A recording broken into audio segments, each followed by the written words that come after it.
C'est parti. Ok, alors bonjour à toutes et à toutes, et merci d'être avec nous ce soir. Bienvenue encore une fois à Raphaël et Edwin. Alors moi, comme introduction, je vais vous faire quelque chose d'un peu improvisé, mais vous dire que en fait, depuis le mois de mars et le premier confinement, les choses se sont un peu bousculées du côté de notre petit groupe énergie, infrastructure et mobilité au sein des alumni. Bousculé, pourquoi? Parce que d'abord, on a eu un rythme de programmation qui a été un peu saccadé compte tenu des événements. On a eu le premier confinement et à l'issue du premier confinement, à peine on avait commencé à fantasmer sur le fait qu'on pourrait se revoir physiquement ou peut-être quand même en hybride avec une formule mixte, ben on se retrouve à reconfiner. Et puis, on repart pour un cycle distanciel comme celui d'aujourd'hui. On est quand même très, très, très heureux d'être avec vous. Donc ça, c'est un peu sur les formats. Sur le fond, on a plutôt eu des thèmes de conférences qui étaient, il faut bien le dire, en rapport avec des sujets de rupture, ou en tout cas avec des inflexions fortes. On a eu le plaisir de recevoir Transdev qui nous a quand même parlé de démobilité soudaine et brutale. On a eu également le plaisir d'accueillir Agnès Grisolio du Mass Transit Lab de la SNCF, qui nous a, elle, un petit peu fait vivre au rythme des flux quotidiens, voire infrajournaliers de voyageurs. Même les énergéticiens se sont mis, puisque pas plus tard que la semaine dernière, on a eu droit aux à-coups et aux allers-retours de la réglementation en matière de photovoltaïque. Donc tout ça était un petit peu hectique. Et donc, après vous avoir pas mal parlé de problématiques de flux, que ce soit énergie, mobilité, on a fait le choix de vous parler des infrastructures qui supportent ces flux. Et comme vous le savez, les infrastructures, c'est du temps long. Ça va peut-être nous permettre de retrouver un petit peu de profondeur de vue. Et c'est pour ça qu'on a proposé finalement à Raphaël et Edwin de venir partager avec nous les enseignements que SNCF Réseau a tirés de son tout récent exercice de prospective.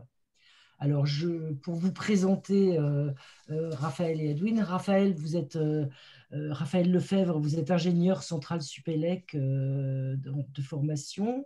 Vous avez connu les infras, si j'ai bien compris, d'abord sous l'angle de leur construction, puisque vous avez passé une dizaine d'années dans des grands groupes de BTP à l'international, avant de rejoindre début des années 2000, à l'époque RFF, devenu une dizaine d'années plus tard SNCF Réseau.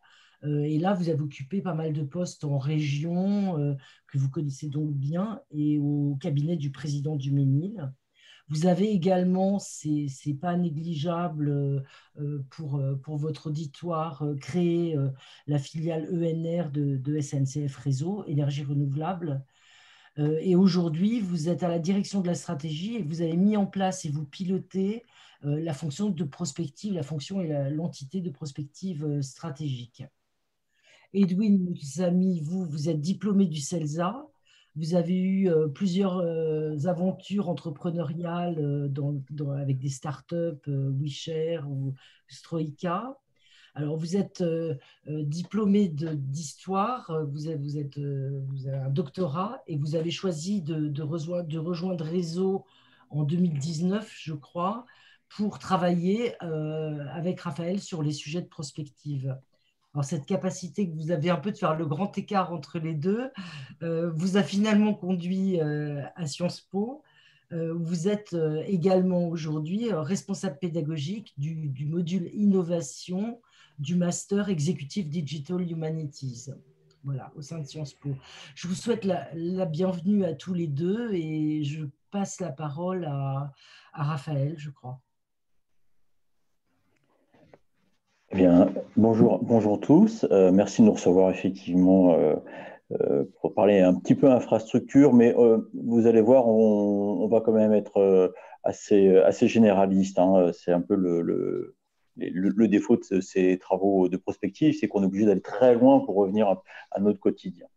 Alors, en préparant cette réunion, Anne-Béatrice m'a demandé quand même de faire un petit rappel sur ce qu'était SNCF, ce qu'était SNCF Réseau. Excusez-moi, j'ai oublié d'éteindre. Et en particulier le groupe SNCF.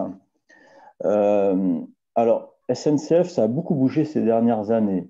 Vous vous souvenez tous qu'en 97, l'État a décidé de créer le Réseau Ferré de France, RFF, avec deux vocations. La première étant de porter une dette qui devenait déjà assez lourde à l'époque, hein, on parlait déjà de 20 milliards d'euros, et puis de pousser probablement derrière quand même aussi la SNCF vers des nouveaux modèles. RFF est resté une toute petite structure jusqu'en 2015, où finalement l'État siffle le regroupement du groupe SNCF avec à la fois l'infrastructure et la partie mobilité. Aujourd'hui, le groupe SNCF, c'est 270 000 personnes, hein, on est présent dans 120 pays, c'est 35 milliards d'euros de chiffre d'affaires, dont un tiers à l'étranger. Et puis SNCF Réseau, dans tout ça, ça reste isolé dans le groupe, comme vous le voyez sur l'organigramme. C'est 55 000 personnes, 5,6 milliards d'euros de chiffre d'affaires. Alors, si on ne peut encore pas de chiffre d'affaires, hein, c'est quand même beaucoup de subventions entre nous. C'est 30 000 km de lignes, dont 2 700 km de lignes à grande vitesse. Et puis surtout en 2020, là c'est tout récent, et ça va expliquer un petit peu l'origine de cette démarche prospectiviste. En 2020, il y a une grande transformation, c'est qu'on passe d'un statut d'établissement public à un statut de société anonyme. Certes, c'est un statut de société anonyme à capitaux publics, mais on voit bien que le ton est donné et qu'il nous est demandé désormais d'être un petit peu plus vertueux concernant les résultats économiques. Là-dessus s'ajoute l'abandon du statut et puis, bien entendu, l'ouverture à la concurrence qui s'accélère avec la possibilité dès décembre 2019 pour les régions, hein, qui sont les autorités organisatrices de la mobilité, de confier une partie au moins des exploitations des trains express régionaux, des TER, à quelqu'un d'autre que de la SNCF par une mise en concurrence. Donc ça fait quand même un grand chamboulement. Et bien sûr, on l'a vu venir, hein, tout ça a été programmé, même si beaucoup de choses ont été repoussées plusieurs fois. Je pense notamment à l'ouverture à la concurrence. Mais on s'est dit qu'il serait quand même important, face au stress que génèrent ces évolutions, d'éclairer un petit peu le débat. Et donc, on a lancé cette démarche de prospective. D'abord vers 2018, on va dire, les premiers effets. On a fait des petits livrets qui ont eu un impact assez sympa. Alors, ces livrets-là ne sont pas publics, mais ceux qui le souhaiteraient, vous m'envoyez un petit mail et puis on essaiera de vous envoyer ça. C'est sympa à lire, avec des utopies, des dystopies. Je pense qu'il y a un petit peu, tout le monde peut s'y retrouver là-dedans. Et là, depuis 2019, on a eu envie de se poser des questions assez fondamentales sur deux grandes thématiques. La partie gouvernance, et vous comprenez bien qu'avec cette histoire de statut, d'ouverture à la concurrence, c'est un peu compliqué. Et puis environnement, parce que c'est vrai que c'est un peu dans les gènes de SNCF et du train d'être quand même éco-compatible. Donc, un travail qu'on a fait sur des signaux faibles, avec une perspective, Anne-Béatrice, vous parliez qu'on était une entreprise de très long terme, avant tout pour nous presque du court terme. C'est vrai qu'un investissement chez SNCF Réseau, ça se fait au minimum pour 50 ans. Hein, c'est des milliards, c'est des grosses sommes, mais c'est sur très long terme. Là, on s'est projeté sur du très court terme, en quelque sorte pour nous, parce qu'on s'était projeté à 2030. Donc vous allez voir, à travers ce que l'on va pouvoir vous montrer dans nos réflexions, hein, dans nos scénarios, on n'a rien d'extraordinairement transcendant, hein. C'est des choses qui sont un petit peu connues. L'idée, pour nous, c'était avant tout d'éclairer les décisions du top management en leur adressant des questions. On ne répond pas, on n'apporte pas de réponse, on pose des questions et d'animer un certain nombre d'ateliers auprès de nos collaborateurs. Et ça continue d'ailleurs. J'espère que ça continuera encore. Il y a de fortes demandes du côté du management, un peu de désangoisser les collaborateurs en leur faisant prendre un petit peu de hauteur. Voilà un petit peu le contexte. Concernant la méthodologie, je ne sais pas si vous voyez quelque chose, parce que moi, je n'ai pas l'organigramme sous les yeux, en fait, que vous auriez dû avoir pendant mon débat. Tu veux dire que tu ne vois pas les slides? Moi, je ne vois pas les slides, mais vous voyez tous la... Enfin, tu avais envoyé l'organigramme, Edwin? Ouais. Là, D'accord. normalement, les slides sont projetés. Ouais. Bon, ok. Alors là, pour information, moi je vois présentation des livrables, mais c'est un carré gris sur un fond blanc, il n'y a rien d'autre. Ouais, moi je vois que ça aussi. Hein. Oui, ben, il y avait l'organigramme, Raphaël. Là, Bon. Non, mais on voit bien les slides défiler. D'accord, ok, bah, c'est moi qui dois avoir un problème. Écoutez, l'important c'est que vous les voyez. Donc passons à la méthodologie, s'il te plaît, Edwin. Ouais. Donc la méthodologie, du coup je vais ressortir le mien parce que je ne vois pas du tout où est-ce qu'on en est. La méthodologie, en fait, ça se ressemble beaucoup sur les deux grandes thématiques. Hein. Il y a une toute petite variante. On a commencé par établir, et on va y revenir assez dans le détail, à faire des fiches de facteurs critiques. Les facteurs critiques, c'est un classique hein, en démarche prospectiviste. Ça repose, là en l'occurrence, avant tout sur une étude documentaire et de variables, comme on dit, la jugée incertaine dans un avenir par rapport à la thématique étudiée.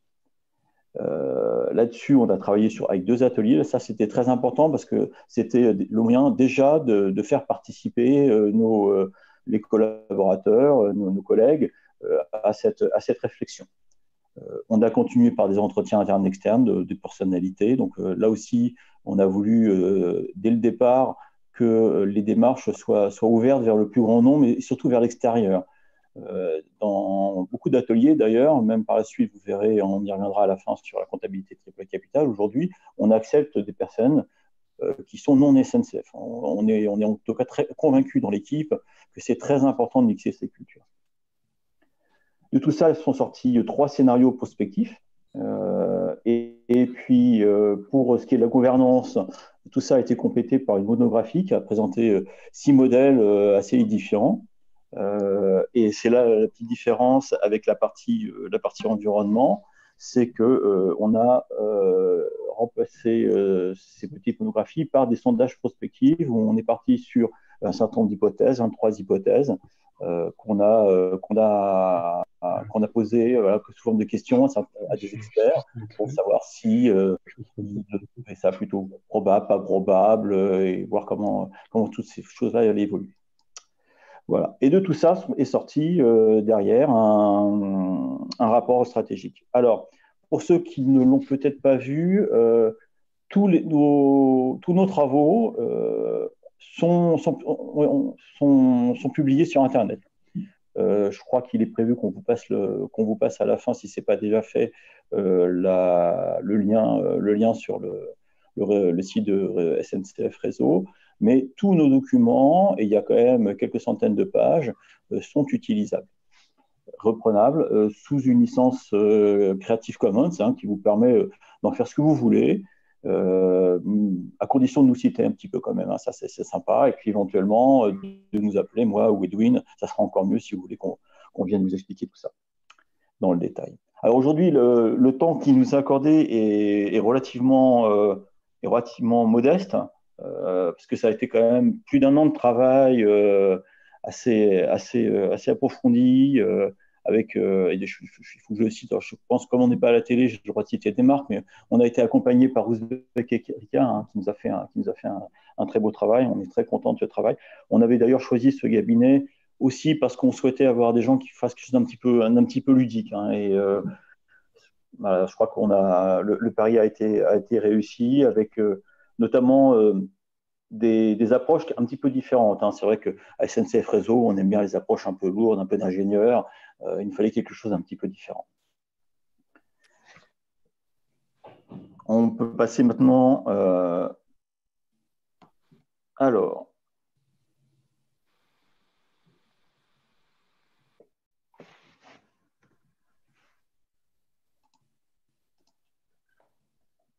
Tu es sur le... D'accord. C'est des fiches facteurs critiques. Ça y est, on les voit. Ouais, ça y est, moi aussi, je les vois d'ailleurs. Bon, bah, ça tombe bien, ça marche très bien.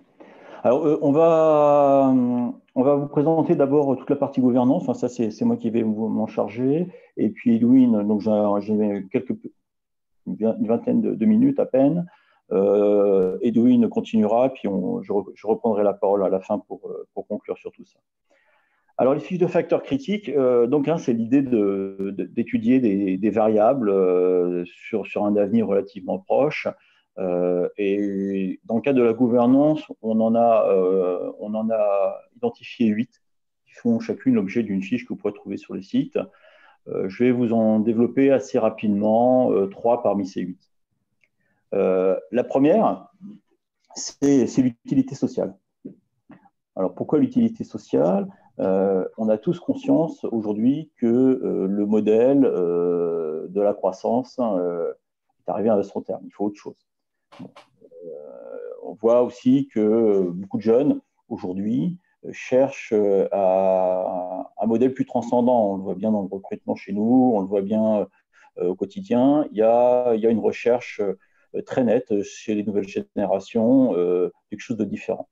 Il y a un engagement fort à condition que leurs valeurs soient respectées et soient nourries. Et puis, on constate que, au milieu de tout ça, toute la partie RSE, la responsabilité sociale et environnementale, longtemps a été assez périphérique dans les organisations aussi de la nôtre. Aujourd'hui, elle est centrale. Là, désormais, la direction RSE chez nous a directement été rattachée depuis quelques mois maintenant, avec la création aussi de la direction de la stratégie à SNCF Réseau, a directement été rattachée au plus près du président. C'est quand même des mouvements très forts. Et puis, on a un gouvernement aussi qui a mis en place la loi Pacte, où on a changé le code civil. Dans le code civil, on a mis maintenant finalement l'obligation pour les entreprises de ne pas répondre qu'à un critère économique, mais également travailler pour l'intérêt général. Et ça, c'est important, même si ce n'est pas tout à fait ce qui est encore une entreprise à mission, ça peut encore aller au-delà. Mais c'est déjà important. Et vous verrez d'ailleurs que plus loin, quand je reviendrai sur les scénarios, quand on en a discuté avec les collaborateurs et avec les personnes qui ont participé à l'établissement de ces scénarios, personne n'a remis en cause cette loi Pacte et l'impact que ça pouvait avoir finalement dans les relations dans l'entreprise avec son écosystème. Et finalement, les scénarios deviennent une sorte de déclinaison de cette loi Pacte. D'ailleurs, c'est un premier indicateur, c'est que personne aujourd'hui, en tout cas chez nous, n'imagine un retour en arrière. On n'imagine pas un scénario à contre-courant. Personne n'a pu le faire. Alors, justement, on a quand même essayé, sur l'utilité sociale, de partir sur 3 projections. Alors, une première projection, alors ce qu'on appelle dans les documents des catastrophes, mais je dirais plutôt des contre-courants. Et là, en l'occurrence, ça serait l'idée que tout ça, c'est bien beau, tout le monde en parle, c'est bien gentil, mais finalement, les gens en ont marre à la fin. Et il y avait le greenwashing, maintenant il y a le bocowashing. Je ne sais pas si l'expression vous parle, ça concerne plutôt tout l'étalage de tout ce qu'on peut faire comme engagement sociétal après avoir fait ça pour l'environnement. C'était très à la mode comme terme il y a 1 an ou 2. J'entends un petit peu moins ces derniers temps. Et effectivement, une fois qu'on a trop de bocowashing, les gens qui sont même vertueux deviennent complètement inaudibles et on se contente finalement d'étaler quelques bonnes intentions qui ne répondent en rien finalement à une évolution de la société et surtout ne répondent absolument pas aux attentes des clients et des salariés. On a un scénario extrême, sens idéal, on l'a appelé, et là, c'est l'idée plutôt que les shareholders deviennent des stakeholders. On parle de l'actionnariat pour devenir des parties prenantes. C'est pas tant un monde idéal que ça, parce que finalement, au moment où on travaillait sur ces sujets-là, en même temps, il y a eu, vous l'avez peut-être noté à l'époque, en août 2019, on a eu le Business Roundtable qui a organisé avec 200, je crois, peut-être un petit peu moins, enfin, ils annoncent 200 CEO qui ont signé un manifeste. Alors, il y avait tous les grands groupes américains là-dedans pour dire que désormais, il fallait pas viser que l'intérêt financier, mais également un intérêt général. Donc, c'est un manifeste, c'est intéressant, mais on voit bien que ça est dans l'air du temps et que ça bouge.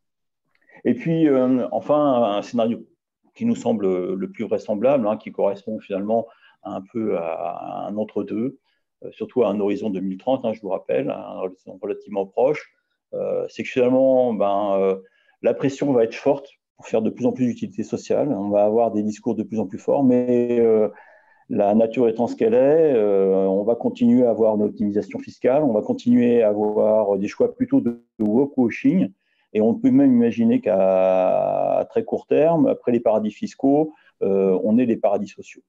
Et bien entendu, les plus vertueux, on va se resserrer vers une clientèle aisée qui aurait les moyens de se payer la vertu. Alors, qu'est-ce qu'on peut adresser comme question sur la base de ces projections et sur la base de ces questionnements? La première question qu'on s'est posée, c'est est-ce qu'il faut transformer SNCF Réseau? Je vous le rappelle, qu'il y a quand même un statut de monopole d'État, contrairement aux autres branches de la SNCF, en une entreprise à mission. Et là, on se pose tout de suite la question de la gouvernance. C'est vrai qu'aujourd'hui, on a un État 100% actionnaire, très fort. Est-ce qu'une entreprise à mission, statutairement, ça veut dire qu'il faut des commissions de mission, ça veut dire qu'il faut mettre un petit peu les choses sur la table. Est-ce qu'on est prêt à ça? Excusez-moi, est-ce que, pardon d'intervenir. Oui, c'est Anne-Béatrice. Est-ce que c'est normal que les slides ne défilent pas? Ouais. Oui. Bon, pardon. Pardon, Raphaël, excusez-moi.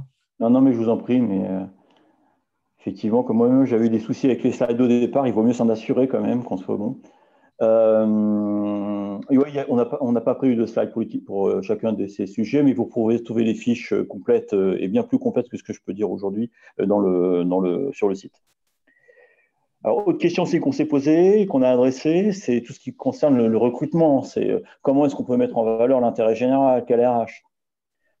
Voilà. Et puis, enfin, on parlait de woke-washing. Moi, je me souviens du tweet du président Patrick Jeantet, quand il a annoncé la nouvelle raison d'être de SNCF Réseau, enfin de SNCF d'ailleurs en général, il n'y a pas que de SNCF Réseau, qui est permettre à tout le monde, faciliter le déplacement tout en préservant la planète. Donc, on était très content d'avoir trouvé ça. Et tout de suite, les commentaires sur les tweets, ça a été ouais, mais enfin bon, vous avez aussi Géodis dans le groupe, vous êtes des pollueurs, vous avez des camions. Et en fait, voilà, à peine sorti du bois, on avait déjà des suspicions, plus que des suspicions, des accusations assez fortes de woke-washing. Donc, on voit bien que le débat est difficile, de trouver à la fois des moteurs pour entraîner l'ensemble des collaborateurs, parce que le jeu, c'est quand même ça, et en même temps d'être crédible. Voilà. Une deuxième variable en fiche de facteur critique, c'était l'horizontalisation des entreprises. Alors ça c'est un sujet qui a beaucoup fait débat chez nous parce que c'est quand même pas naturel chez nous. Vous allez voir pourquoi. Le contexte, vous connaissez tous. C'est vrai qu'aujourd'hui, on est dans un monde où l'idéal, c'est l'entreprise libérée. Il n'y a plus de chef, il n'y a plus de chef Fayon. Tout ça, ça attire des jeunes talents. On pousse à l'innovation, à la créativité. Et pour le meilleur des mondes. Alors, et là, ça rejoint une expérience que j'ai moi-même eue en termes de manager il y a quelques années. On sait bien aussi que ça crée beaucoup de stress, que tout le monde n'est pas fait pour ça. Il y a des gens qui aiment bien vivre dans un monde cadré, très cadré.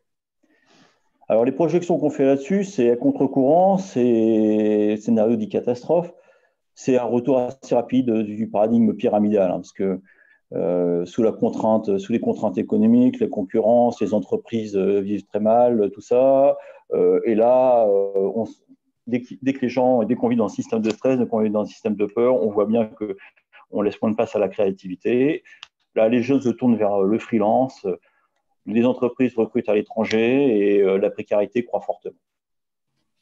Un monde extrême, idéal, très extrême d'ailleurs, à mon avis, c'est que l'actionnariat salarié devient la règle. Et là, effectivement, on n'a plus qu'un grand râteau. Et puis, ce qui me semble le plus vraisemblable, bien entendu, c'est la coexistence pour le court terme d'un système pyramidal. Et puis, pour certaines missions, certaines fonctions à haute valeur ajoutée, on peut imaginer que là, effectivement, on arrivera à un système horizontal. Par contre, ce qui nous apparaît très clair dans cette projection, c'est l'apparition, en quelque sorte, de castes technocratiques, où on aurait finalement des gens moyennement, des CSP- qui se retrouveraient dans des systèmes hyper pyramidaux où on ne leur demande rien à part d'être productifs. Et puis, des castes technocratiques de CS++, où là, les gens évoluent dans un monde sans contrainte et sont libres de choisir ce sur quoi ils travaillent. Et là, quand on ramène ça à la SNCF, c'est un peu compliqué. Alors, il y a une expression à SNCF Réseau, vous allez voir qu'on est très loin de l'horizontalisation, qui est obéissance passive et immédiate. Alors, l'obéissance passive et immédiate, pour l'agent SNCF, elle est bien entendu avant tout liée à la sécurité. On sait que la sécurité, c'est une de nos premières préoccupations. Elle sous-entend que ce soit le président de la SNCF ou le cheminot qui s'occupe de remuer le ballast, s'il voit un signal qui lui demande de s'arrêter, il s'arrête. Mais on voit bien que ce genre d'état d'esprit, à l'intérieur même de la SNCF, ça peut quand même transformer les gens et leur donner des habitudes, d'un respect, parfois à l'excès, d'une hiérarchie. Et il est vrai qu'aujourd'hui, dans la plupart de nos métiers, une horizontalisation, moi, je ne me paraît pas envisageable. Donc, jusqu'où peut-on aller? Quand on voit notamment dans le cadre de nos recrutements qui sont de plus en plus compliqués pour nous, est-ce que ça, c'est une réponse aux attentes des jeunes et comment le mettre en place dans nos organigrammes? Il y a une question complexe qu'il faut adresser dans les prochaines années, à notre sens. Et puis, je vous parlerai de la fragmentation des chaînes de valeur. Alors ça, c'est l'entreprise éclatée. Vous savez, même si on s'aperçoit d'ailleurs, ce qu'on avait un petit peu prévu il y a 1 an ou 2, là, que des réseaux un petit peu complexes avec des flux tendus sont très difficiles et que finalement, on a besoin un petit peu de se resserrer. Alors là, on a trois projections. Des entreprises effectivement qui resteraient complètement éclatées, mais qui on finirait par une sorte de burn-out organisationnel avec des cyberattaques, l'éclatement des chaînes, enfin la catastrophe. Un scénario plus idéal où là on irait vers le Jugad, c'est ce mot hindi, je crois, qui a été inventé par un Français de Pondichéry, si je me souviens bien, qui regroupe toutes les idées de faire plus avec moins. Donc, on aurait un modèle caduc et puis on irait assez rapidement vers un paradigme de résilience locale. Et puis, un scénario vraisemblable, celui qu'on observe déjà un petit peu, c'est un peu entre les deux, quoi.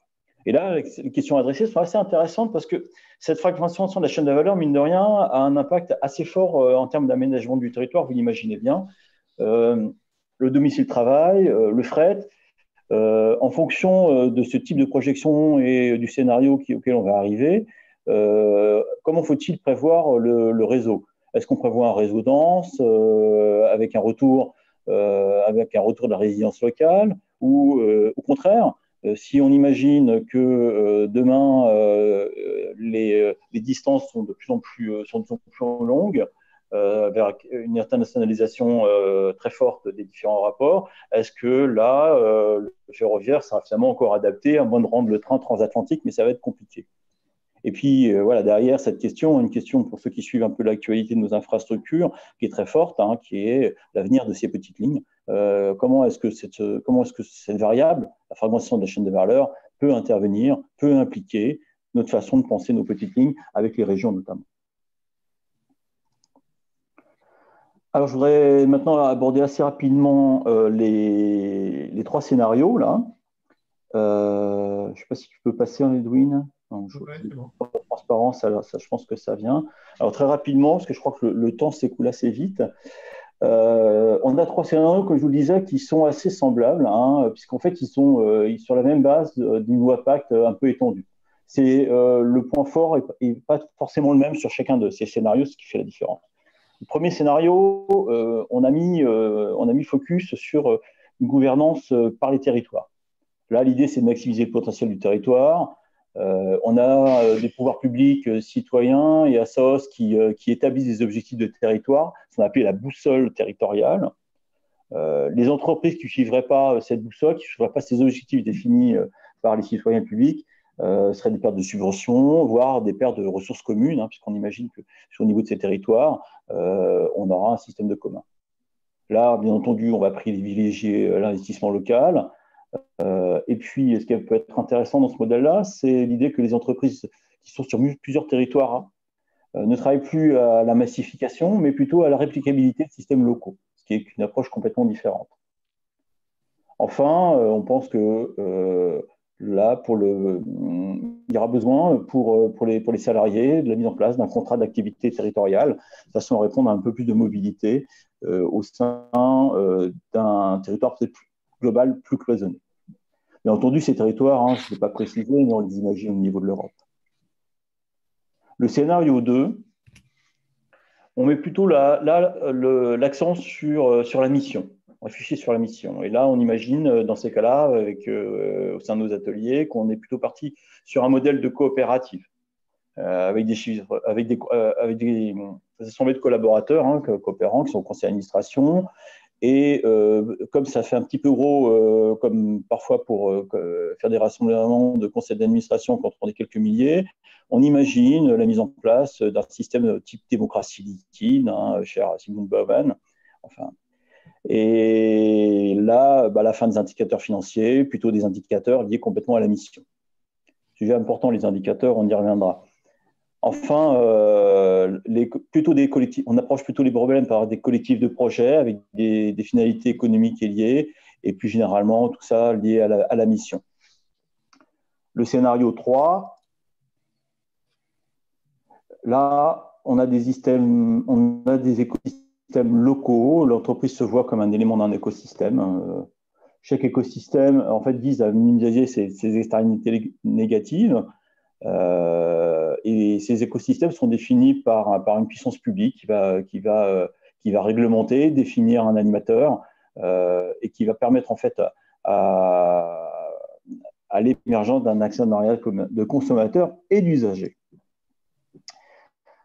Voilà rapidement pour ces trois scénarios, pas trop dissemblables en fait. C'était intéressant de voir comment on y est arrivé. Vous verrez que les scénarios pour l'écologie sont beaucoup plus en rupture les uns des autres. Alors tout ça, ça va nous donner une note stratégique qui est disponible, hein, aussi sur le site, vous pourrez retrouver, et qui va définir, et c'est là où ça devient vraiment intéressant, qui reste à développer des pistes d'action. Alors les pistes d'action, là je vais vous en développer assez rapidement deux. La première, c'est sur le statut de l'entreprise à mission et l'exemplarité. La question, c'était de redéfinir la raison d'être de l'entreprise. Faut-il redéfinir la raison d'être de l'entreprise? Aujourd'hui, on a une raison d'être, mais elle est un petit peu floue. Est-ce qu'elle est réellement SNCF Réseau? Est-ce qu'elle n'est pas globale? Est-ce qu'on s'y retrouve? Est-ce que finalement, elle ne serait pas applicable demain à un Veolia ou à un autre grand groupe? Est-ce qu'il faut une raison d'être qui soit spécifique? Est-ce qu'il faut adopter l'entreprise à mission? J'en ai déjà parlé. Est-ce qu'il faut demain sélectionner, définir des projets plus ambitieux en termes de critères RSE? Aujourd'hui, on utilise déjà un certain nombre de choses dans nos marchés, hein. On a des clauses sociales. Est-ce qu'il ne faut pas aller plus loin? Est-ce qu'il ne faut pas aller plus loin pour pousser aussi le choix de nos investissements? Vous le savez probablement, dès qu'on dépasse 21 millions d'euros d'investissement, aujourd'hui, on est obligé de faire des études socio-économiques et on soumet le projet au SGPI qui va nous dire si la rentabilité socio-économique, si elle répond bien à un intérêt d'intérêt général. Est-ce qu'il faut le faire pour d'autres projets, pour des projets plus petits? Sur la piste 2, on a une gouvernance ultra-territorialisée. Et là, on se dit, il faut peut-être, si on va à 62 projections et de scénarios, être au plus proche des territoires. Alors, on l'est déjà beaucoup, hein, comme vous le savez, on a un découpage et on a un maillage assez fin. Mais est-ce qu'on ne peut pas aller plus loin? Est-ce qu'on ne peut pas imaginer de proposer un accompagnement des territoires et ne pas se contenter de notre rôle pour SNCF Réseau d'entretien des rails, hein, et pour la mobilité, peut-être de fournisseurs de solutions de mobilité.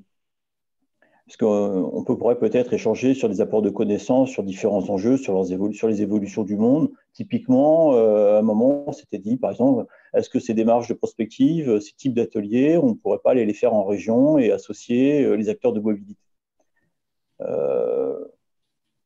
On pourrait aider aussi à définir localement des indicateurs. On pourrait rentrer dans des démarches de concertation plus larges et aller au-delà peut-être du ferroviaire.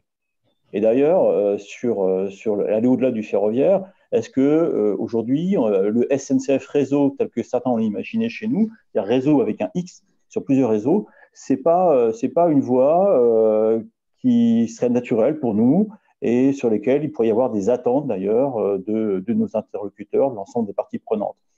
Vous le savez peut-être, mais on est déjà le 3e propriétaire de fibre optique en France. Voilà. Et puis, eh bien, je crois que je passe la parole à mon ami Edwin. Merci Raphaël. Bonjour à tous. Eh bien, moi, je prends le relais sur la dimension environnementale, l'impératif écologique, tel qu'on l'a appelé. Même schéma, en fait, je vais présenter des fiches facteurs critiques. Je vais peut-être aller un peu plus vite sur les fiches facteurs critiques, mais après les scénarios, et je prendrai un peu plus de temps puisque, comme l'a dit Raphaël, ils sont un peu plus marqués que pour la gouvernance et c'est intéressant. En fait, c'est intéressant parce que c'est pas l'objectif, c'est pas de deviner le futur. En fait, c'est vraiment de construire des abstractions et à partir de ces abstractions-là, de réfléchir à aujourd'hui et au mode de fonctionnement aujourd'hui. Donc, les quatre fiches facteurs critiques que je vais vous présenter sont là. Je vais donc commencer par la première, les impacts du changement climatique. Vous n'êtes pas sans savoir qu'à Paris, en 2016, il y a eu les fameux accords de Paris. Et dans ces accords de Paris, les signataires s'engagent à contenir d'ici à 2100 le réchauffement climatique bien en dessous des 2 degrés par rapport au niveau pré-industriel.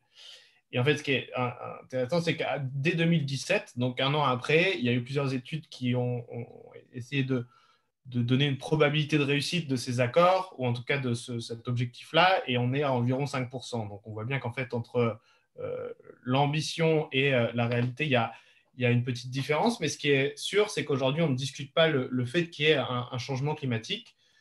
Qu'est-ce que ça veut dire pour nous en France, ou en France métropolitaine du moins? C'est le décalage des saisons, la fonte des glaces, la multiplication et l'intensité croissante des événements de canicule et de sécheresse. Et il y a un rapport de la Cour des comptes européenne qui essaye de chiffrer en fait le montant qu'il faudrait dépenser pour préparer l'Union européenne à ces changements climatiques, et on arrive à un montant de 1100 milliards d'euros, donc beaucoup d'argent. Ce qui montre un peu l'enjeu qu'il y a derrière en fait. À l'horizon 2030, l'espèce de scénario le plus probable, c'est sûrement pas un grand soir écologique, une espèce de grande prise de conscience avec une volonté politique marquée et une transformation profonde de la société. C'est plutôt une intégration de ces enjeux-là par secteur. Donc, petit à petit, en fonction des incitations réglementaires, on va avoir des secteurs qui vont s'accorder. Ça a des effets forcément significatifs pour Réseau, à la fois dans son métier, c'est-à-dire la mise en place et la maintenance du réseau ferroviaire, forcément, mais aussi dans les usages de ce réseau et donc dans les nouvelles formes et les formes différentes de mobilité et d'usage de ce réseau. La deuxième fiche facteur critique, c'est la guerre des ressources.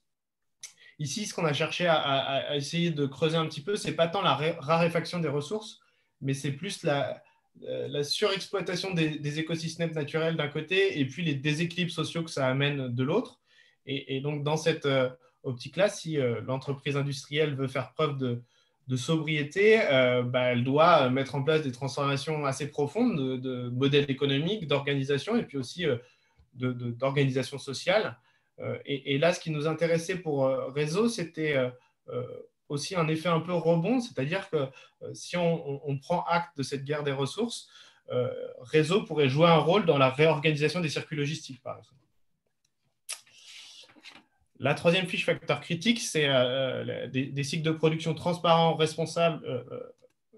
Je vais passer la slide et la feuille. Des cycles de production transparents, responsables et en résonance avec les cycles naturels.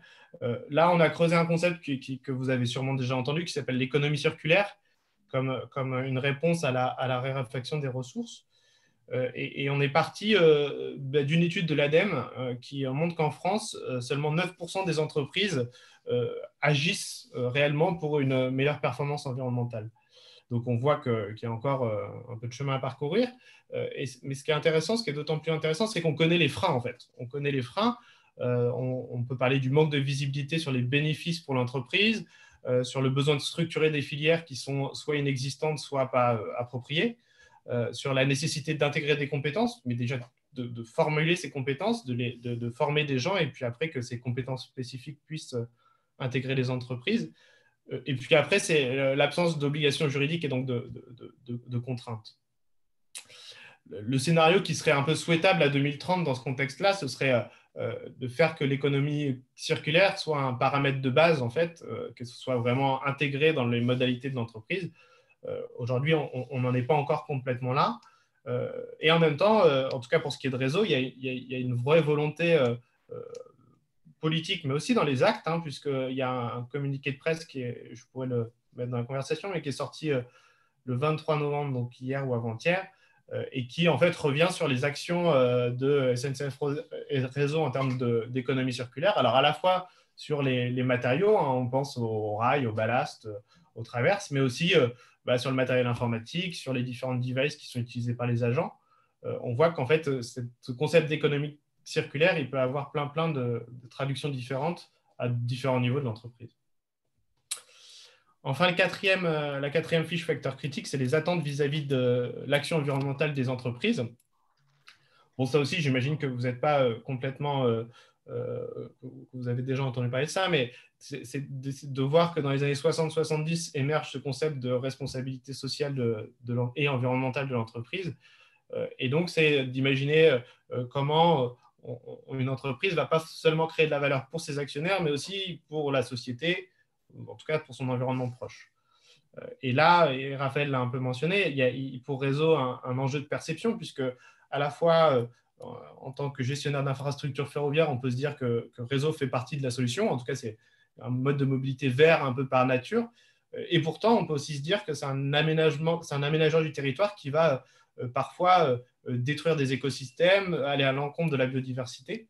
Et donc, il y a une ambiguïté là qui est à la fois intéressante et en même temps qu'on a essayé de creuser un peu. On peut penser au glyphosate, on peut penser aussi à l'intensification de la contestation quand on a des gros projets ferroviaires ou des nouveaux projets ferroviaires.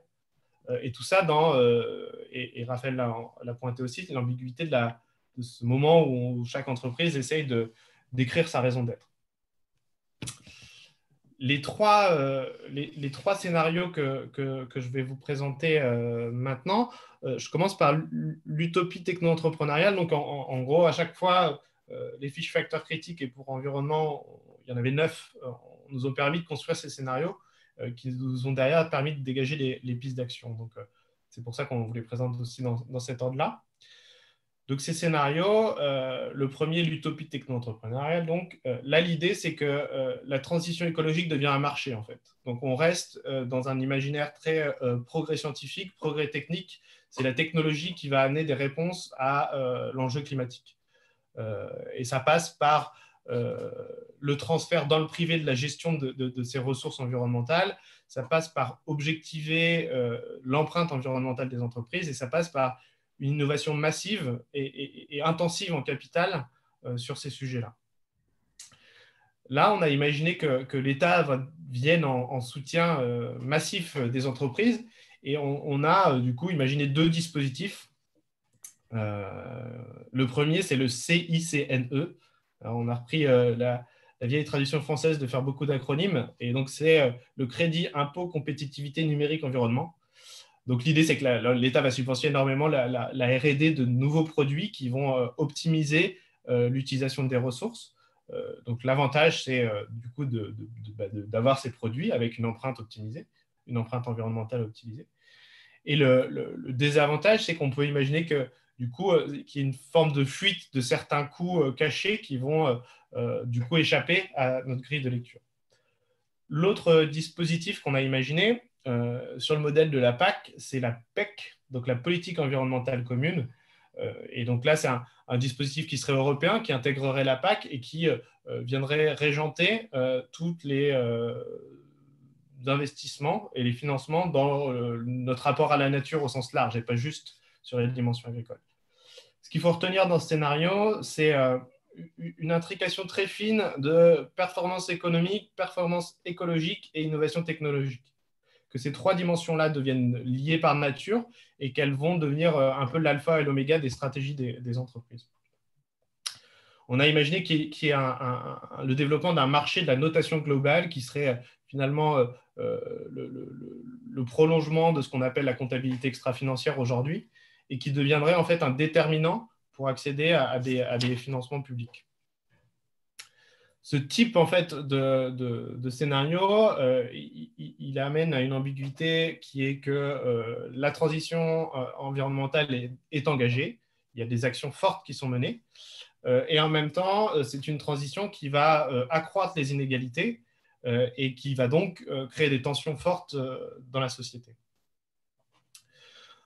Donc, on va avoir comme ça un développement de technologies vertes qui va être fort, massif et encore une fois intensif en capital, qui va reposer sur les brevets, qui va potentiellement ouvrir la voie à une plateformisation. Alors, bon, ce mot-là, il est un peu galvaudé, mais en gros, des entreprises capitalistes qui ont énormément de moyens peuvent développer des technologies et donnent accès à ces technologies à des entreprises qui auraient moins de moyens pour les développer.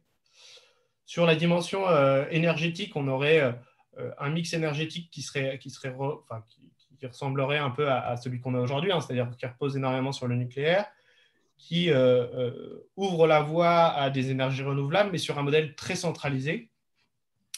Et on a accordé dans ce scénario une place assez importante à l'hydrogène comme moyen de stockage de cette énergie. Sur la consommation des ressources et des matières premières notamment, on a imaginé que par rapport à un présent, à notre monde contemporain, on va dire, on serait sur une forme de stagnation puisqu'on aurait réussi à optimiser nos consommations et donc continuer à développer des technologies tout en préservant nos niveaux de consommation actuels. Et on a intégré dans nos modèles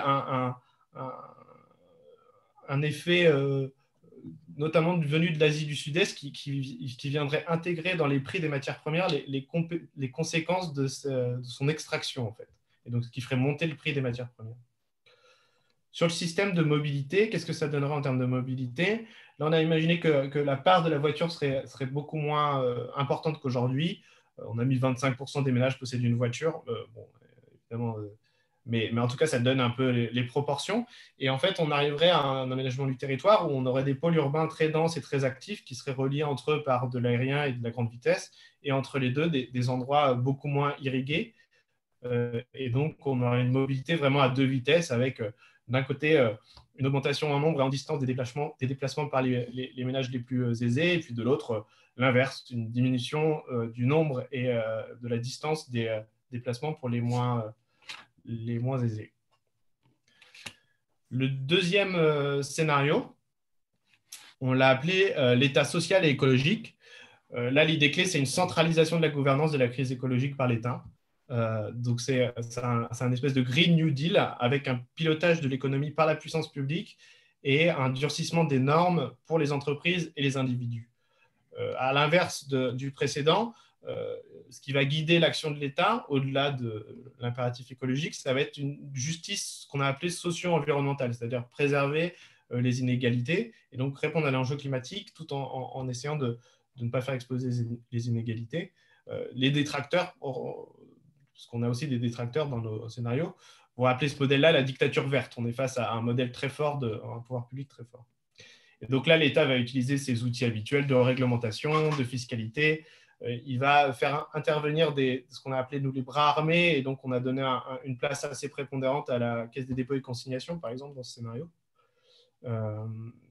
Pour ce qui est des acteurs privés, par contre, les entreprises vont faire un environnement beaucoup plus contraignant. Elles vont par exemple devoir faire un rapport environnemental pour accéder à la commande publique. On a aussi imaginé dans ce scénario une forme de révolution comptable, et Raphaël en reparlera dans le détail tout à l'heure, mais en 2 mots, où en fait les entreprises vont prendre en compte le coût de maintien et de restauration du capital environnemental dans lequel elles se situent. D'un point de vue de la société, ici, on se retrouve face à des citoyens qui vont être un peu dépossédés de la transition environnementale, qui en plus vont être tracés en fait, dans leurs usages, qui vont être monitorés, qui vont être notés. Et donc, on a là aussi affaire à un peu de tensions sociales d'un autre ordre que dans le précédent, mais qui doivent être prises en compte également. Sur l'organisation du modèle industriel, on a donc affaire à les grandes entreprises vont réussir à se maintenir en amont de la chaîne de valeur parce qu'elles vont avoir les ressources nécessaires pour évoluer dans un environnement contraint et de plus en plus complexe. Et finalement, c'est elles qui vont d'ailleurs donner accès à cet amont de la chaîne de valeur. Là aussi, sur un mix énergétique, on est parti sur quelque chose d'assez similaire. Enfin, en gros, une grande place pour le nucléaire, une montée des énergies renouvelables, mais une production qui serait de plus en plus nationalisée. On a essayé de construire une approche pour essayer d'illustrer en fait, comment pourrait fonctionner l'économie dans un scénario comme celui-là. Et on a appelé ça l'économie circulaire dirigée, avec une sobriété industrielle qui repose à la fois sur l'évolution du cadre de la propriété privée, de la propriété intellectuelle, pardon, pour permettre la réparation, la revente, l'échange, et puis une grosse brique de formation pour développer de nouvelles compétences et transformer du coup les entreprises de l'intérieur. Je crois que vous avez perdu les slides. Non, là, on n'a plus de slides. Oui.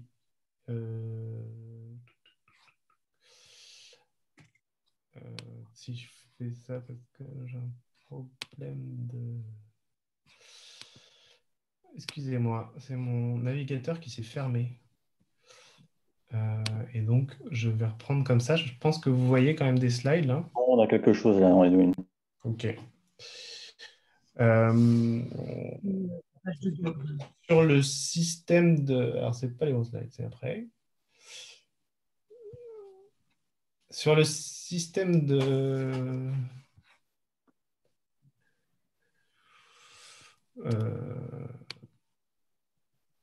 Bon, sur le système de mobilité dans cet environnement-là,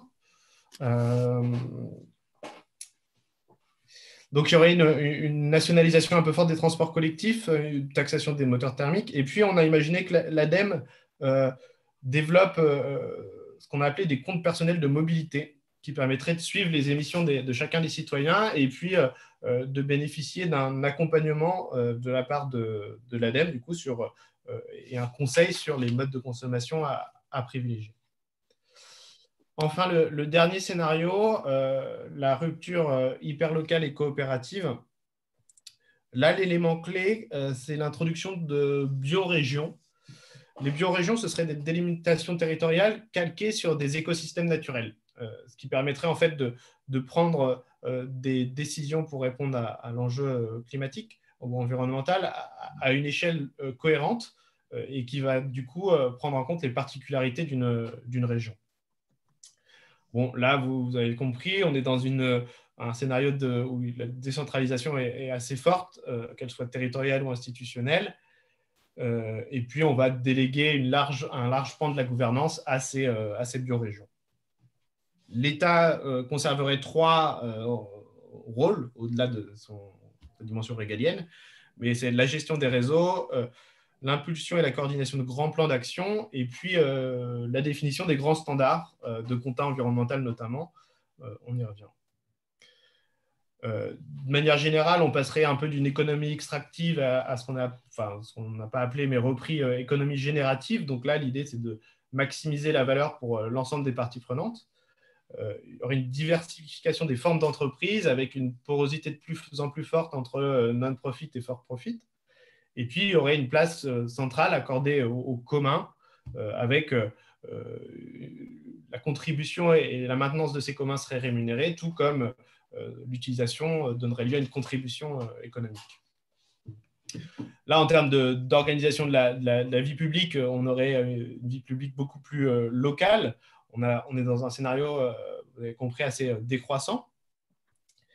Et on est allé jusqu'à imaginer d'élargir la notion de citoyenneté et de prendre en compte les non-humains, qui est un terme cher à Bruno Latour, et qui donc accorde une dimension citoyenne à des objets ou des êtres vivants, mais en tout cas des choses qui ne sont pas humaines. Donc, dans ce scénario, on passerait en fait d'un mode où on consomme beaucoup de ressources et on partage peu la connaissance, à l'inverse, donc une baisse de la consommation, mais un partage de l'information, de la connaissance assez vaste. On imagine que l'innovation et la production seraient organisées autour de clusters locaux. On a essayé d'intégrer, construire un concept qu'on a nommé cosmo-local.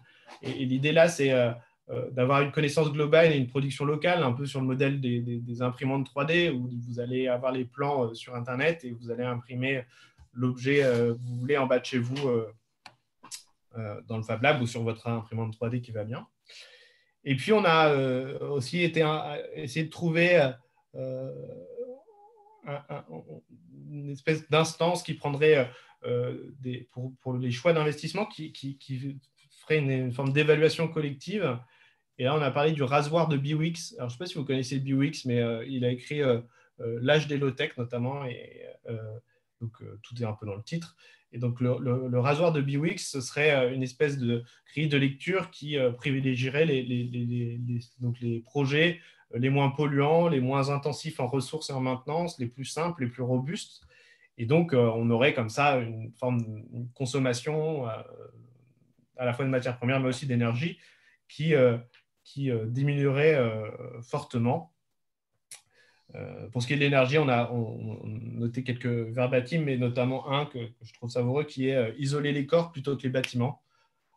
En gros, ça consisterait à mettre des pulls plutôt que les chauffer. Et là, l'espèce d'approche un peu économique globale, on l'a nommée permacirculaire. Donc, ce serait une économie qui va diminuer fortement l'extraction des ressources et qui va même être régénérative. Donc, ça veut dire qu'il prendrait soin de son environnement et qui pourrait réparer le monde. Donc là, sur le système de mobilité, je pense que vous me voyez venir, on bouge moins, on va moins vite, on va moins longtemps, on va moins loin. On utilise des infrastructures existantes, voire on les réalloue sur d'autres modes de transport. Et les lignes ferroviaires seraient maintenues par des coopératives locales. Les notes stratégiques ensuite, quand je vais faire pour retrouver mes petits... Les notes stratégiques, donc Raphaël a un peu déjà présenté le format. Moi, je vous en présente deux qui sont relativement cohérentes avec les fiches facteurs critiques que j'ai essayé de vous présenter rapidement. Mais donc, dans les notes stratégiques, on a esquissé 7 pistes d'action.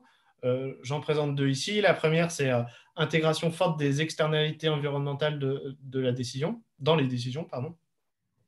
Et donc là, c'est toute la partie indicateurs, comment on crée des indicateurs en plus des calculs socio-économiques existants, comment voir, on développe une forme de comptabilité spécifique, Raphaël y reviendra, et comment on peut également prendre en compte les coûts globaux dans les prises de décision, en fait, et notamment dans les choix des prestataires. La zone un peu d'incertitude sur ces sujets-là, c'est est-ce que finalement ces nouveaux indicateurs vont être imposés par les les réglementations, ou est-ce qu'ils vont être portés par différents précurseurs dans différents secteurs et que finalement, c'est eux qui vont petit à petit, par sédimentation, construire une norme nouvelle et différente. L'autre piste d'action, là voilà, c'est la production et le stockage et la distribution d'énergie renouvelable. Et là, bon, tout est un peu dans le terme, mais c'est imaginer comment SNCF Réseau pourrait devenir un réseau à énergie positive, donc c'est-à-dire à la fois moins consommer et en même temps produire de l'énergie, et donc du coup devenir fournisseur et distributeur d'énergie. Ça, c'est pour une part. Et puis d'autre part, c'est comment SNCF Réseau pourrait développer une infrastructure de stockage et de distribution de l'hydrogène, puisque c'est une technologie qui demande sa propre infrastructure. Et là, les zones d'incertitude, c'est vraiment le rôle des SNCF Réseau d'aller sur la fourniture d'énergie comme celle-là. Et puis, si oui, sur quel type d'énergie l'entreprise doit-elle se positionner? J'en termine avec nos pistes d'action. Raphaël, je te repasse la parole sur la comptabilité. Si je fais ça.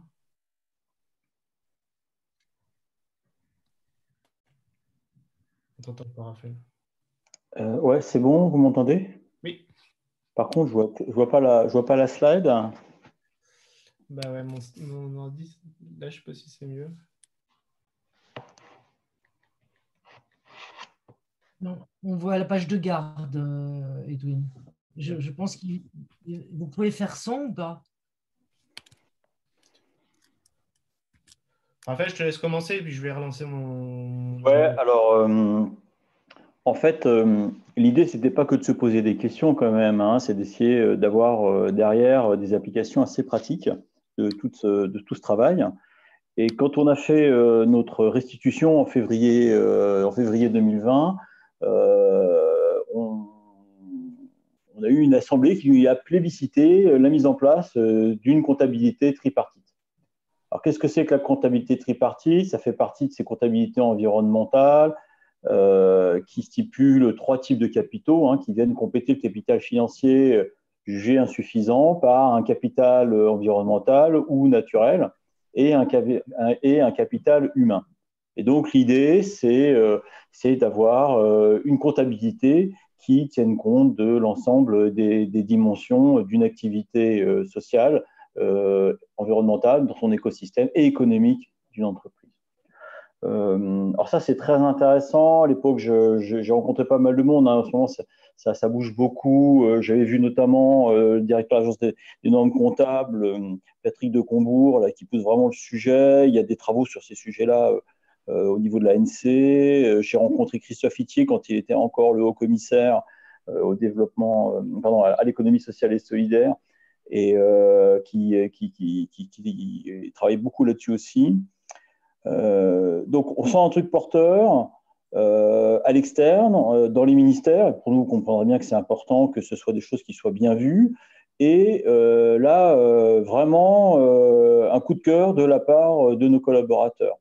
Donc, on a voulu mettre ça en place rapidement. En tout cas, ça donne des suites. Malheureusement, le confinement n'a pas vraiment aidé là, depuis février à avancer sur le sujet. Néanmoins, on a fait comme on est en train de faire aujourd'hui. En juin-juillet dernier, on a monté des webinaires pour s'assurer que l'intérêt était toujours là. Et effectivement, on a eu beaucoup de succès. Et surtout, en fait, on a eu spontanément des gens qui sont venus nous proposer des projets.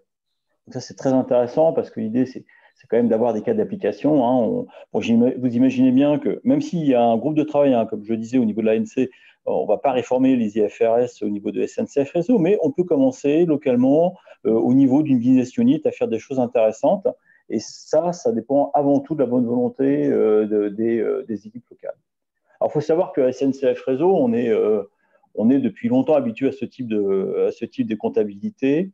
Je vous parlais tout à l'heure de l'évaluation des grands projets avec des calculs des rentabilités socio-économiques. Donc, il faut voir que nous, on pratique une méthode d'analyse déjà de l'intérêt général. C'est-à-dire que quand on va construire une ligne de chemin de fer, une ligne importante, on va regarder combien de terres agricoles on va détruire. On va regarder, alors ça c'est l'externalité négative, hein, bien sûr, mais on va regarder aussi combien on va faire perdre à la société d'autoroute à côté. On va regarder combien de temps on fait à gagner à la personne qui va utiliser le train plutôt que la voiture. On va regarder la perte de TIPP pour l'État. Et donc, on fait ce qu'on appelle un bilan d'acteurs, ce qui est assez complexe. Vous imaginez que c'est très, très lourd à faire. Et on regarde si, globalement, la société y trouve son compte. Donc ça, c'est des démarches qu'on fait déjà, malheureusement trop sur des grands projets, et on aimerait bien, avec des outils qui aujourd'hui restent quand même des outils encore expérimentaux, hein, le développer localement.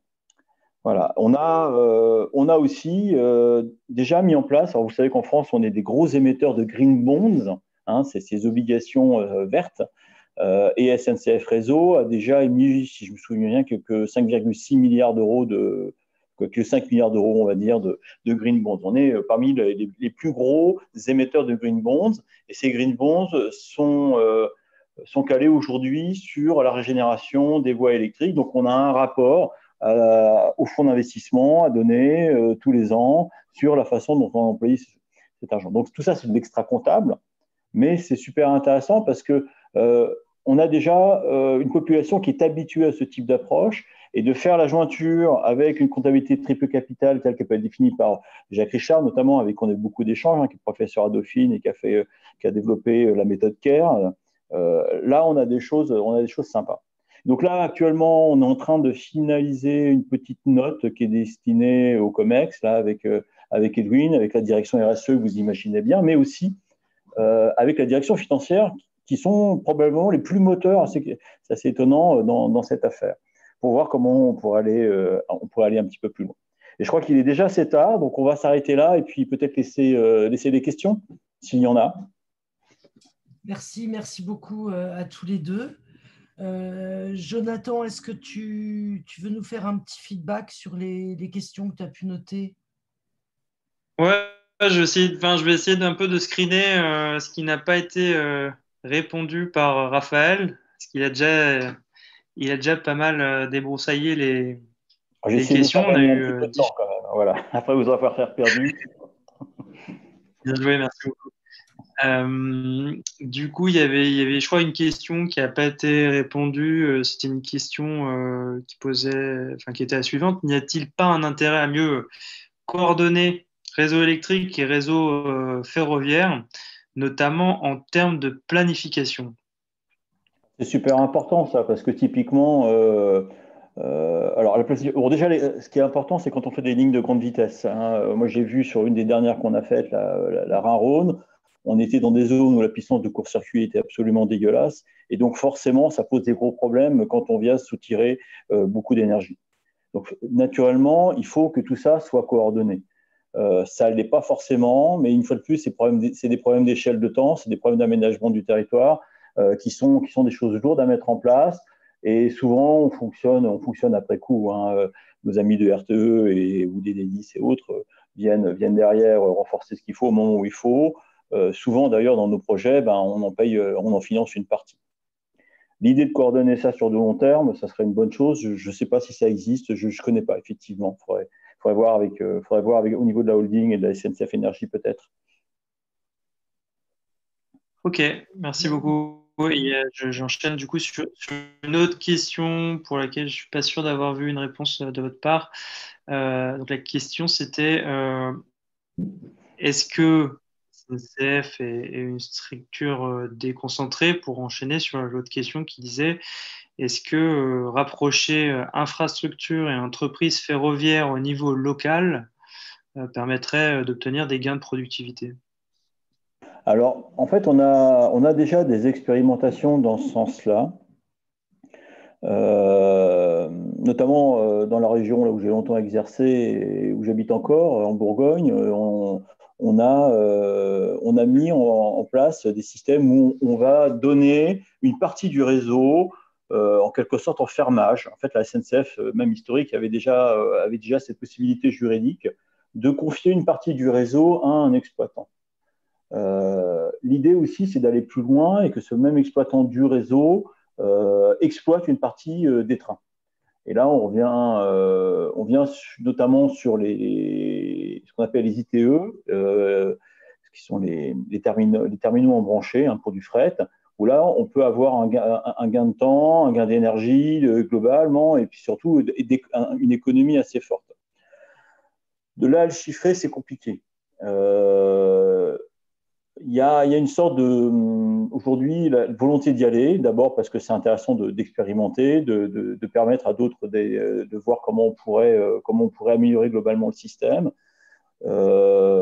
C'est assez difficile de voir aujourd'hui, de tirer une conclusion. Alors, il y a beaucoup de littérature là-dessus pour les spécialistes, mais moi, je vois deux écueils aux indicateurs. Le premier, c'est souvent quand on fait des lignes sous cette forme-là, c'est souvent des petites lignes qui sont en mauvais état. Et du coup, on investit des millions d'euros, voire des dizaines de millions d'euros pour le remettre en état avant de le refiler à un exploitant privé. Donc, comment est-ce qu'on peut comparer les deux solutions? Avant et après cet investissement, c'est toujours un exercice un peu difficile. Et puis, il y a une deuxième grosse difficulté, et ça a beaucoup discuté chez nous, et ça discutera encore, à mon avis, encore quelques années, c'est la question de niveau de sécurité. En gros, il y a deux façons de voir les choses. Soit on dit à la personne qui va exploiter le système, vous expliquez exactement nos règles, et dans ces cas-là, en général,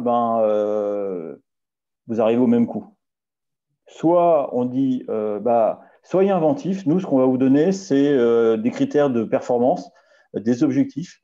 Nous, ce qu'on veut, c'est qu'il n'y ait pas plus de problèmes par kilomètre. Voilà, tout ça peut se quantifier, mais en termes d'effets. Puis après, derrière, vous faites ce que vous voulez. Le problème qu'on a face à cette approche, qui pourrait sembler hyper constructive, c'est qui signe l'autorisation à un exploitant de se lancer dans ce genre d'expérimentation. Parce que derrière, s'il y a un accident, qui est responsable?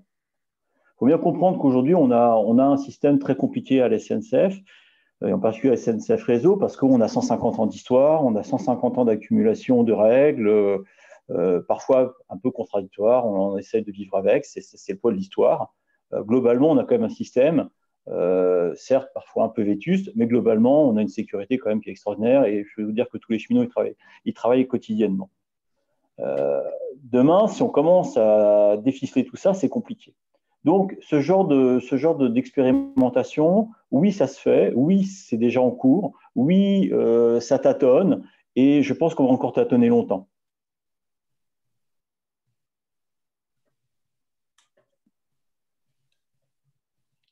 Il y a d'autres questions, Jonathan? Ok, merci beaucoup, c'est très clair. Et du coup, essayer de poser une dernière question que je prends dans le chat, 7h15, du coup, je pense qu'on commence un peu à dépasser le temps. C'était une question sur déjà le timing. Pourquoi 2030 pour faire de la prospective? Donc la personne qui pose la question estime que cet horizon peut paraître assez court pour un gestionnaire d'infrastructure. C'était quand même quelque chose que vous aviez évoqué, que vous... Alors, 2030, c'est du très court terme, mais l'idée, c'était effectivement d'éclairer un petit peu ces changements. La personne qui a posé la question avait peut-être loupé les propos introductifs, mais effectivement, on est dans une période de transition très forte. Cette transformation société anonyme, la perte du statut, l'ouverture à la concurrence, tout ça est assez effrayant pour nous. Ce qu'il faut comprendre aussi, c'est que l'ouverture à la concurrence, que je vois la deuxième question là, elle nous touche assez moins à SNCF Réseau. Finalement, nous, ce n'est pas une ouverture à la concurrence. Enfin, comme je vous dis, on peut affirmer, on peut sous-traiter une partie, mais de toute façon, SNCF Réseau, le réseau ferré, c'est construit comme ça, par concession. Là où on est très différent finalement de nos collègues des autres branches du groupe SNCF, c'est que pour nous, ce ne sont pas des concurrents, ce sont de nouveaux clients, ce qui pose d'autres problèmes. Mais ça ne remet pas du tout en cause les scénarios qu'on a évoqués justement, parce que ce n'est pas des concurrents pour nous. Dans notre métier à nous, ce ne sont pas des concurrents. Voilà. Donc nous, c'est une prospective SNCF Réseau, ce n'est pas une prospective SNCF Groupe. Même si le cheminot, globalement, est sensible à tout ça, à cette évolution, bien entendu. Mais il faut recentrer justement perspective et bien comprendre les problématiques, nos problématiques à nous, que la problématique du manager local, que la problématique du cheminot, c'est pas cette mise en concurrence. Sa problématique à lui, ça va être au contraire de permettre l'accueil de nouvelles entreprises ferroviaires, de nouveaux concurrents qui viendraient sur la ligne et d'avoir un traitement égalitaire. Ça, c'est la noblesse de notre métier. D'accord, c'est bien parce que c'était la deuxième question. Moi, je vois qu'il y a plein de questions qui arrivent. Il y a une question. Ça va être compliqué. Ouais, rapidement, on va essayer de faire ça très rapide. Est-ce que vous avez quantifié les scénarios étudiés d'un point de vue décarbonation? Il y a une référence à une étude qui a été faite en 2013 avec des scénarios de SNCF Voyageurs. Est-ce que vous êtes appuyé là-dessus? Est-ce que ça a été actualisé ou pas du tout? Non, ça, on n'a pas abordé ce sujet. Par contre, effectivement, dans les ateliers liés à la comptabilité en triple capital, bien entendu, c'est des sujets qu'on va être amené à aborder. En fait, on a vraiment travaillé de façon très qualitative, signaux faibles, qualitatifs. On a fait un travail très littéraire et pas d'ingénieur. C'est vrai qu'il y aurait eu d'autres entreprises. Moi, j'aime bien beaucoup Futurible, par exemple. Ils font des choses extraordinaires, ils font des choses, même Chronos, avec qui on a fait une excellente étude. Enfin, la Direction générale de France, chez nous, a fait une excellente étude pour 2050 là-dessus. Font des choses beaucoup plus quantitatives. Là, on a vraiment pris le parti de faire quelque chose de qualitatif, de faire quelque chose de plus culturel. Ok, merci. Je vais peut-être passer la main à Anne-Béatrice. Il y avait une petite question sur la coordination européenne, mais je pense qu'on n'a pas trop le temps. Alors, Hyperloop, là, je vois une question là, qui arrive de Didier Delcourt. Hyperloop, alors, écoutez, on a investi 50 millions d'euros au niveau du groupe. On va bien voir ce que ça donne, mais peut-être que demain, vous savez que dans nos fonciers, quand on ferme des lignes, on garde le foncier. Un jour ou l'autre, on aura probablement l'idée de. On pourra peut-être mettre une belle ligne sur une belle ligne Hyperloop sur une de nos anciennes infrastructures. Bon, pour l'instant, de toute façon, on en est à un stade, on en est à des stades très, très, très expérimentaux. On verra bien. Ok, merci beaucoup. Alors, je vous remercie pour cet exposé. Je propose à Denis, si tu es encore là, Denis, est-ce que tu veux nous dire un mot de conclusion? Bonsoir, je suis le président du groupe. Je suis très heureux de cette conférence qui est réussi la gageure d'être au confluent de nos 3 thèmes favoris qui sont l'énergie, les infrastructures et la mobilité. Merci à vous, Raphaël et Edwin, d'avoir accepté notre invitation, d'avoir partagé la méthodologie, le contenu. Merci à Anne-Béatrice et à Jonathan pour avoir organisé et animé cette conférence. Et merci à Alessandra et l'équipe de Sciences Po Numi qui l'ont rendu possible. Cette conférence, elle fait suite à celle du 19 novembre, qui était sur le plan de relance des renouvelables. Elle précède celle du 8 décembre, qui sera sur la filière éolienne, et elle sera suivie à la rentrée d'une rencontre, et on retombera avec plaisir sur des infrastructures, avec une rencontre avec le PDG d'Aegis, qui nous parlera de son expérience entrepreneuriale et comment il essaye de piloter une entreprise face à la transition énergétique. Donc, je ne vais pas être plus long. Je vous remercie tous ceux qui nous ont rejoints et accompagné nos orateurs pendant cette présentation. Et n'hésitez pas à nous rejoindre pour des prochaines conférences, voire pour le groupe. Très bonne soirée à tous. Merci beaucoup. Merci, au revoir. Merci, au revoir. Merci. Bonne soirée. Merci beaucoup. Au revoir. Au revoir, bonne soirée. Au revoir.